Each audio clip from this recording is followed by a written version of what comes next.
तो अगला चैप्टर आपका पॉलिनोमियल है एंड पॉलिनोमियल सेकंड चैप्टर है एंड बहुत ही एक बेसिक डिफरेंस है between a polynomial and an equation.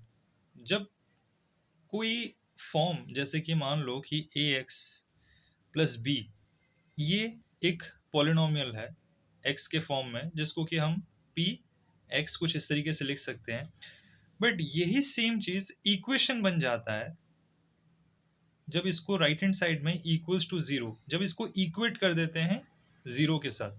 ठीक है, तो बेसिकली पॉलिनोमियल से हमें कभी भी कोई रूट या सोल्यूशन नहीं मिलता है जहां पे x की वैल्यू हम नहीं निकाल सकते, क्योंकि x की वैल्यू निकालने के लिए इसको इक्वल टू समथिंग होना पड़ेगा और वो जो समथिंग है वो जीरो होता है।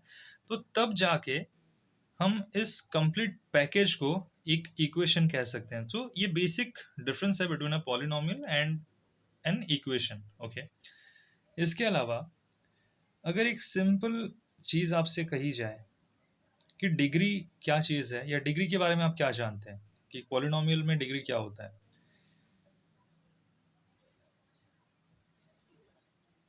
तो थियोरेटिकली इस चीज को देखिए क्या मैं लिखने की कोशिश कर रहा हूं यहाँ। If P x is a polynomial, ठीक है, यहाँ पे ये जैसे एक फॉर्म था तो ये पी एक्स इसको कहेंगे हम। इफ पी एक्स, जहाँ पे पी आपका पॉलिनोमियल का शॉर्ट फॉर्म है और एक्स जो है ये आपका वेरिएबल एक्स के हिसाब से आपको ये एक इक्वेशन या पॉलिनोमियल बन रहा है। तो if P x is a polynomial then highest power,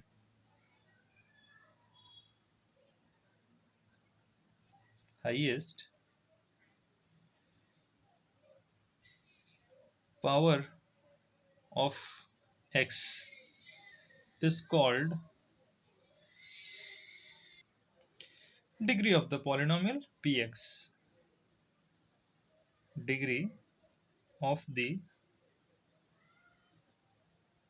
polynomial px। ठीक है, अब इसका एक बेसिक उदाहरण देखते हैं कि 4x प्लस टू ये एक पॉलिनोमियल हुआ और ये इक्वल्स टू अगर हम करें इसको तो ये क्या है, px के फॉर्म में है ये पॉलिनोमियल। तो इसकी डिग्री क्या होगी, डिग्री हो जाएगी आपकी वन। क्यों, x का जो पावर है ये क्या कह रहा था कि px अगर कोई पॉलिनोमियल है then highest power of x, x का पावर यहाँ पे वन है, x raise to one, so this is degree one. वहीं पे एक और इक्वेशन, इक्वेशन नहीं एक polynomial 2y² minus 3y plus 4 अगर ये लिखा जाए तो यहाँ पे डिग्री क्या हो जाएगा ना, ये जो है ये px के फॉर्म में नहीं है, ये पॉलिनोमियल आपका y के फॉर्म में है। ठीक है, तो y के फॉर्म में होने के हिसाब से आपको किसका पावर देखना है, x का तो आप देखेंगे नहीं क्योंकि x कंप्लीटली यहाँ निग्लेक्ट किया जाएगा। यहाँ पे अगर किसकी इंपॉर्टेंस है कि ये पूरा पॉलिनोमियल किसके फॉर्म में है, वेरिएबल क्या है इसका, वेरिएबल क्या होता है ना, जैसे ये y हो गया, यहाँ पे ये x हो गया, जो कि आपको सोल्यूशन फाइंड करने के लिए या जो चेंज होता है उसको हम वेरिएबल कहते हैं। ठीक है, जो डेटा इनपुट जहां पे दिया जा सके, जहां से रूट निकाला जा सके, उसको कहा जाता है variable. P Y polynomial Y Y के फॉर्म में है ये पूरा पॉलिनोमियल, तो वाई का पावर देखा जाएगा विच इज कि डिग्री जो हाईएस्ट है यहाँ पे वो टू है। ठीक है, तो इस तरीके से कुछ एक बेसिक चीजें हैं जो आपको पता होनी चाहिए। यहीं पे अगर मैं एक और इक्वेशन लिखूं, पॉलिनोमियल पी जेड के फॉर्म में, चलिए मैं बनाता हूं यहाँ पे, तो 3z³ प्लस 2z², ठीक है, प्लस 5z, इसको इस तरीके से लिखते हैं तो टू के साथ आप कंफ्यूज हो जाएंगे, एंड प्लस वन। तो यहाँ पे आपकी डिग्री क्या हो जाएगी ना, पॉलिनोमियल किसके फॉर्म में है, z के फॉर्म में है, तो z के फॉर्म में अगर पॉलिनोमियल है तो z का हाईएस्ट पावर इन सभी में से किसका है, यहाँ पे तो कुछ भी नहीं है, z रेज टू जीरो यहाँ पे कंसिडर किया जाएगा, यहाँ पे z raise to one consider किया जाएगा, z², z³। तो कंप्लीटली अगर देखा जाए तो ये कुछ डिग्री हमारा क्या हो जाएगा थ्री। ठीक है, अच्छा, इसी को एक स्टेप और फर्दर अगर हम लेके जाएं तो जिन भी पॉलिनोमियल का डिग्री 1 होता है उसको हम कहते हैं, इसको क्या कहेंगे, ये कहा जाता है लीनियर पॉलिनोमियल। ठीक है, ये लीनियर पॉलिनोमियल इसको कहेंगे। डिग्री 2 जो होते हैं जिनके भी, उसको कहा जाएगा क्वाड्रेटिक पॉलिनोमियल। एंड डिग्री 3 इसको कहा जाता है क्यूबिक क्यूबिक पॉलिनोमियल। ठीक है, तो इतनी बातें यहां तक हमने देखा। फाइन। अभी मान के चलते हैं कि इफ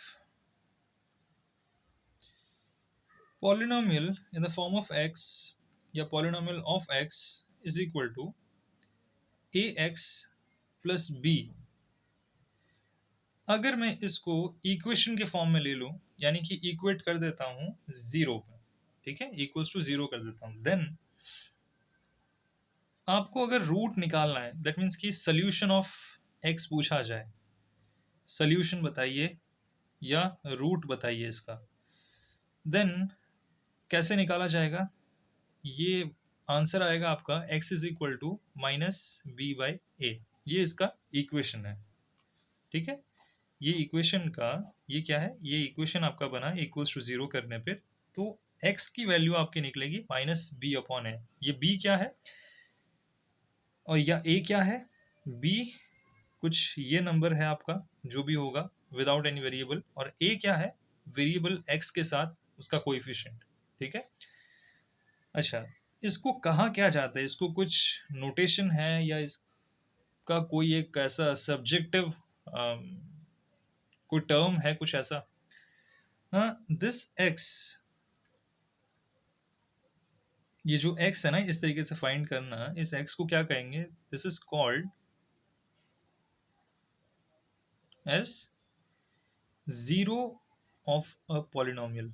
तो कहीं पे अगर आपको सोल्यूशन वर्ड यूज ना किया हो या रूट वर्ड अगर इस्तेमाल ना किया गया हो, उसके जगह आपको जीरो ऑफ अ पॉलिनोमियल ऐसा कुछ पूछ दिया जाए, तो सिंपली समझ जाइए कि आपसे पूछना क्या चाह रहा है ना, ये आपको x की वैल्यू पूछ रहा है। ठीक है, ओके, इसके आगे बढ़ते हैं। अब नेक्स्ट टॉपिक क्या है कि number of zeros in a graph, कैसे आप उसको देखोगे? ग्राफिकल रिप्रेजेंटेशन हमने देखा, कोऑर्डिनेट ज्योमेट्री वगैरह हमने देखा था। ठीक है, तो नाइन्थ में वो चीज़ हम कर चुके हैं। अब यहाँ पे क्या है, उन सारी चीज़ों को याद करने की ज़रूरत नहीं है, just basic number of zeros in a graph. ये क्या चीज़ है? जीरोस का मतलब क्या होता है, या जीरो का क्या मतलब होता है? रूट या सॉल्यूशन। इतनी बातें तो हम समझते हैं कि आंसर एक तरह से निकालना है कि एक्स का आंसर निकाल के दो मुझे। ठीक है, एकदम रॉ लैंग्वेज में यही इसका मीनिंग है। तो zero of an equation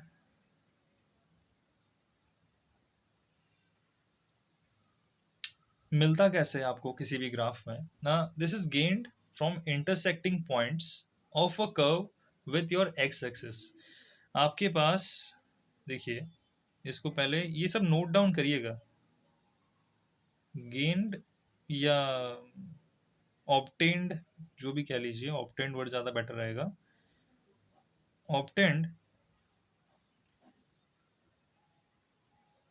from intersecting points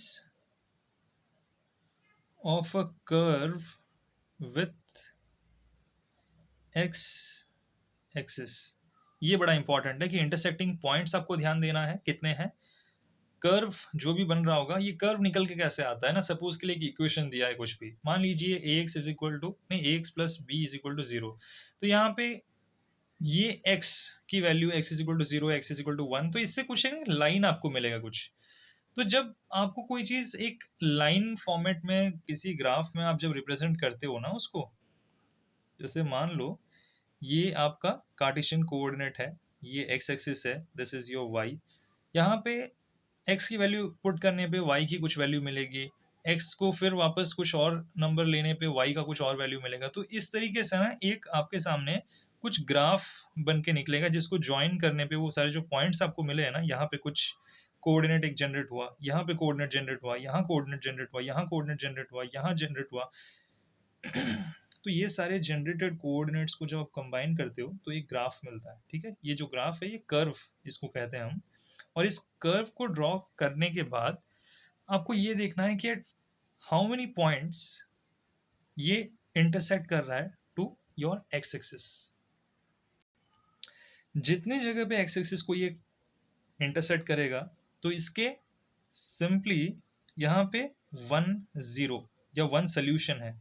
क्यों? क्योंकि यहाँ पे एक इस जगह पे इसने एक्स एक्सिस को इंटरसेक्ट किया। फाइन, एक और यहाँ पे एग्जांपल लेते हैं। ये